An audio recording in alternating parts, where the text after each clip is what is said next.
नमस्कार। 45 disease treatment course में आप सभी का हार्दिक स्वागत। इस कोर्स में जैसे हम अस्थि क्षयजन्य या नर्वस सिस्टम से संबंधित या आर्थ्रोलॉजिकल या ऑस्टियोलॉजिकल या मस्कुलोस्केलेटल इससे संबंधित जो व्याधि है, जिसमें alpha acid degeneration, vertebral degeneration, spondylosis, sciatica, avian, TKR, meniscus tear, इनको देखने वाले हैं। उसी के साथ साथ हम जितनी कॉमनेस्ट कंप्लेंट्स आती है, जैसे हमने विगत वीडियो में कहा कि हम गायनेकोलॉजिकल कंप्लेंट्स देखेंगे, उसमें श्वेत प्रदर भी देखेंगे, PCOD भी देखेंगे, ब्लीडिंग कम हो रहा है, ब्लीडिंग बहुत ज़्यादा हो रहा है, ये भी देखेंगे। उसके साथ साथ स्त्रियों का जो लाइफ पार्टनर है, जो दूसरा अंग है, वो है पुरुष की इनफर्टिलिटी। उसमें sperm motility specially, that is oligoasthenozoospermia, कुछ एजोस्पर्मिया के पेशेंट्स या नॉर्मल जिनको IUI IVF करने के बाद भी फर्टिलिटी नहीं रहती है, ऐसे patients. Pregnancy is not a disease, फिर भी प्रेगनेंसी को कुछ ट्रीटमेंट आवश्यकता होती है। प्रेगनेंसी रहने के बाद उसका अबॉर्शन ना हो, कुछ लोगों को रिकरेंट अबॉर्शन होता है, वो रुक सके। प्रेगनेंसी जैसे प्रोग्रेस होती है वैसे IUGR होता है, ठीक से ग्रोथ नहीं होती है, यूटेराइन इनसफिशिएंसी आती है, प्लासेंटल इनसफिशिएंसी आती है, उसमें हम काम कर सकते हैं। जिन अवयवों का, जिन रोगों का, जिन सिस्टम्स का आयुर्वेद शास्त्र में उल्लेख तक नहीं है, जैसे कि हार्मोन्स है, या फिर ओवरी है, या फैलोपियन ट्यूब है, या पैंक्रियाज है, या लीवर है, या किडनी है, या ब्रेन है, या हृदय के 4 चेम्बर्स हैं, फुफ्फुस है, इनका वर्णन विस्तार से है नहीं। वृक्क, इनका विस्तार से वर्णन है नहीं। इनका भी ट्रीटमेंट हम निश्चित रूप से कर सकते हैं, क्योंकि हमारा मूलाधार विकार नाम अकुशलो न जिर्याद कदाचन। विकार का नाम पता नहीं, इसलिए लज्जा की बात नहीं है। नहीं सर्वविकार नाम नामतो से ध्रुवासिति। सभी रोगों का नाम पता होगा ऐसे नहीं, लेकिन सभी रोगों का दोष, दूष्य, रस, गुण, महाभूत अवस्था ये ज्ञात हो सकती है। उनका स्पेलिंग, उनका समझना, उनका अंडरस्टैंडिंग महाभूतों के, गुणों के, रसों के, दोषों के परिभाषा में हो सकता है, और उसके विपरीत चिकित्सा हो सकती है।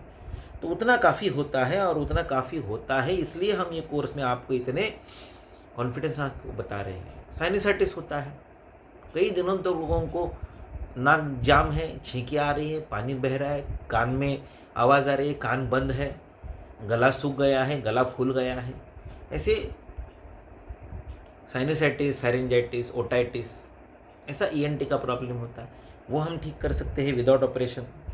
DNS ठीक कर सकते हैं, वेरिकोज वेन्स ठीक कर सकते हैं, वेरिकोज अल्सर ट्रीट कर सकते हैं, पल्पिटेशन, कार्डियोवास्कुलर सिस्टम, रिकरेंट जिनको 1 बार 2 बार एंजियोप्लास्टी करनी पड़ी है, फिर से बाईपास करने की नौबत आ गई है, प्रॉक्सिमल लेवल पर TVD में 90% ब्लॉक है।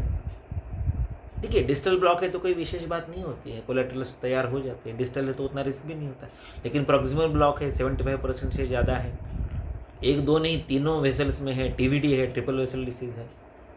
क्या करेंगे? ऐसे में पुनर्भोग करना आवश्यक होता है। उसमें फिर से एंजियोप्लास्टी करो, फिर से बाईपास करो, ऐसा बोलेंगे तो उतना आसान पेशेंट के अपने शरीर के लिए भी नहीं होता है, और उसके खर्चे के लिए भी नहीं होता है। तो चरक ने, सुश्रुत ने, वाग्भट ने जो सामान्य सूत्र दिए, बहुत ही कम शब्दों में, रुस्ते पय स्थिरा सिद्धम, इतने 16 अक्षरों से पेशेंट ट्रीट हो सकता है, ठीक रह सकता है, और वो मॉडर्न मेडिसिन के पैरामीटर्स पर प्रूव किया जा सकता है। माइग्रेन बहुत ही दर्दनाक और क्रॉनिक चलने वाली बीमारी होती है, 1 2 दिन पेशेंट के बर्बाद हो जाते हैं, वो हम ठीक कर सकते हैं।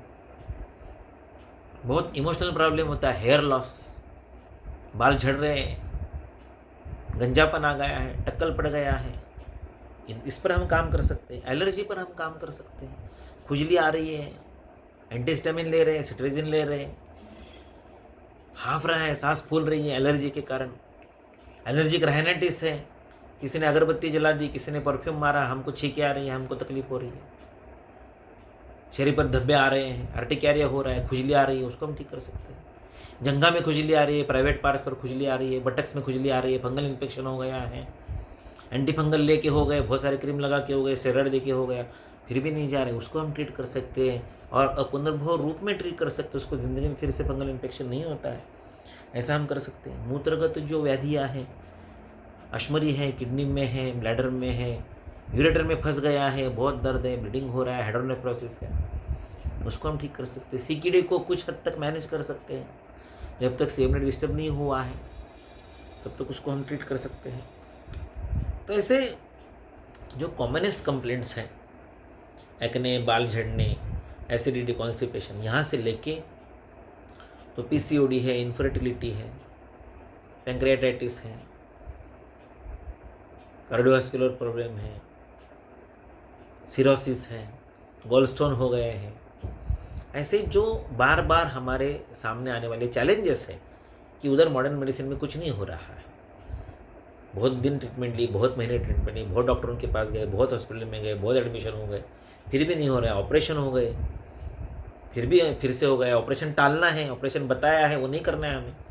तो ऐसी सारी जो दिक्कतें हैं, जो समस्याएं हैं, जो दुविधाएं हैं, जो कन्फ्यूजन है, पेशेंट के जीवन में बहुत सारा समस्या बन गया है, उसको हम निश्चित रूप से सुलझा सकते हैं।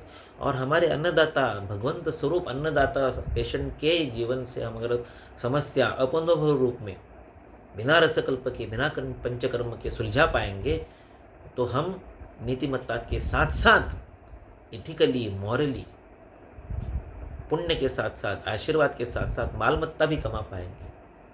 पेशेंट के जीवन में आनंद और हमारे जीवन में समृद्धि, ये दोनों एक साथ संभव है, कर सकते हैं।